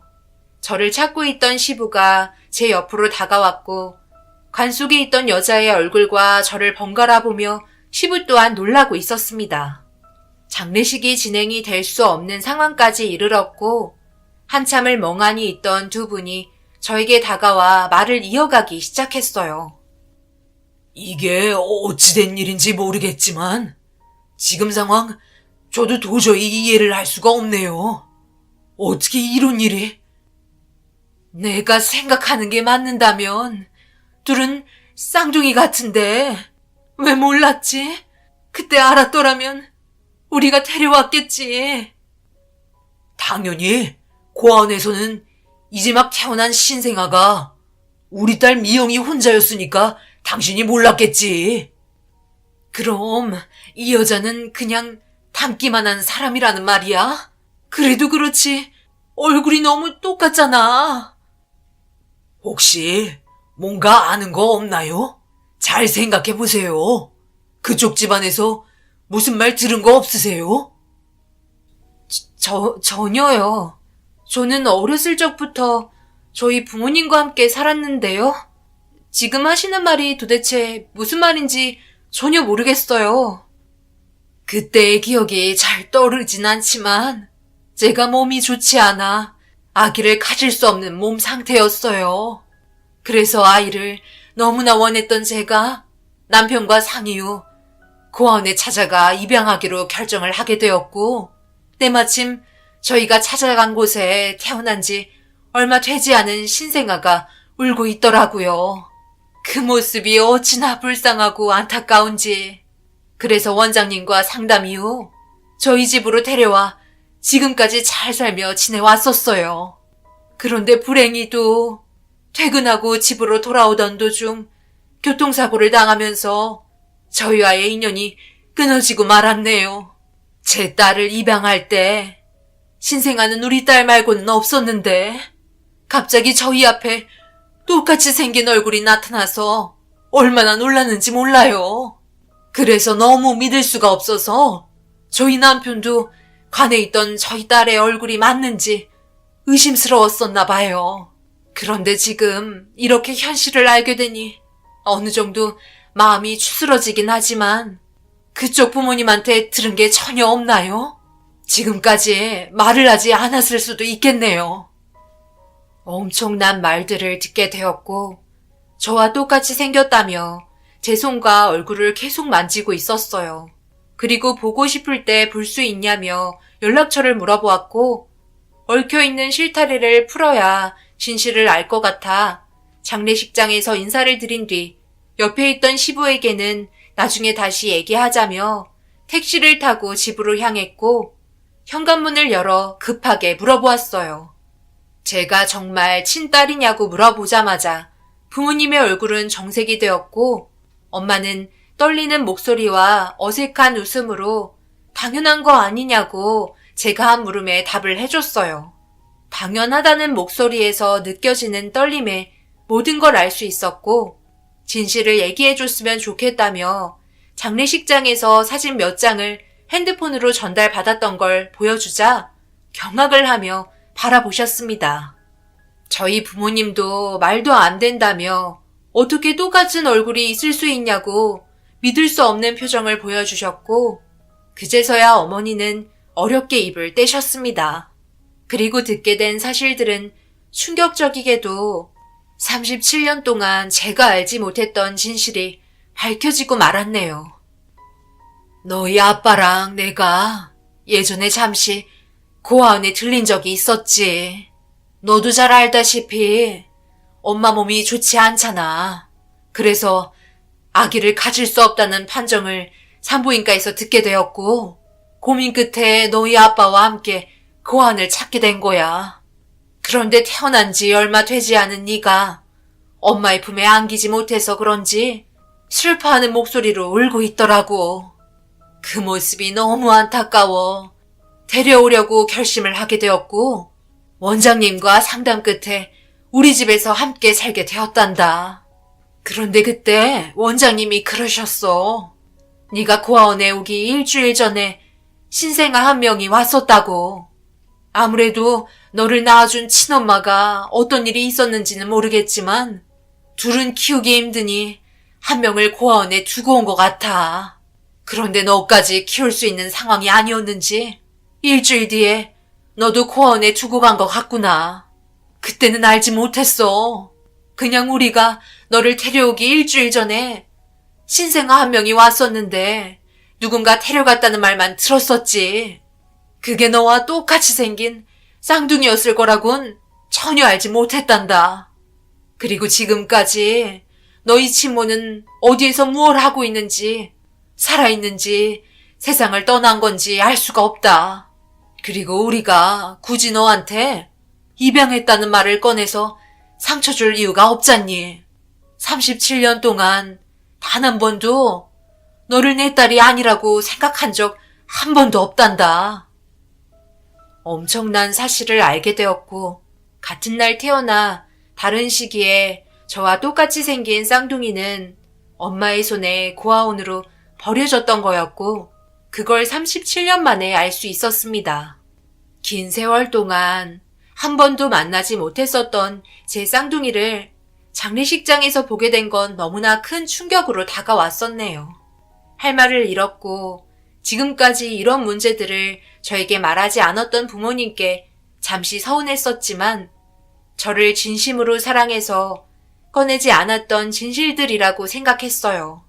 그리고 그날 저녁 그분들에게 전화가 왔고 저희 부모님 얼굴을 보고 싶다며 집 주소를 요청했습니다. 부모님께 설명을 하자 흔쾌히 응했고 쌍둥이였던 그 사람의 부모님이 저희 집으로 들어오셨어요. 주변을 두리번거리며 저와 부모님의 상태를 확인했고 제 딸이 세상을 떠나면서 이런 인연을 만들어준 것 같다며 밖에서 누군가 대기하고 있었는지 집으로 불러들였고 무언가를 귓속말로 지시를 내렸습니다. 한 뱃속에 나와 다른 부모를 만나 37년 만에 각자의 인생을 다르게 살아왔던 저희가 비록 살아서 만날 수는 없었지만 그래도 각자 부모는 잘 만난 것 같아 어느 정도 마음의 위안은 되었고 저희 부모님과 한참을 대화하다가 돌발적인 질문에 당황을 했고 부모님 또한 어쩔 줄 몰라 하며 돌발 질문에 쉽게 답을 꺼내지 못했습니다. 괜찮으시다면 저도 부모로 받아들여 주실 수 있나요? 제가 그동안 너무 힘들었었는데 이렇게 얼굴을 보게 되니 제 딸이 살아있는 것 같고 어느 정도 마음에 진정이 되고 있는 것 같아요. 그 전까지는 하늘이 무너질 정도로 살고 싶지 않았었거든요. 가끔 얼굴만 보여줘도 되니 저희와 관계를 유지해 줄 수 있으실까요? 이것 또한 인연인데 제발 부탁드릴게요. 이렇게 해야만 살아갈 수 있을 것 같아서 그래요. 그건 저희도 이해 못하는 거 아니에요. 얼마나 마음이 아프시겠어요. 한평생 함께했던 딸이 세상을 떠났으니 그 마음 충분히 이해합니다. 제 딸 또한 모든 걸 이해해 줄 거예요. 우리 딸 어떻게 생각하니? 가끔이라도 얼굴 보여드릴 거니? 두 분의 진지한 대화 속에 저 또한 거절할 수 없었어요.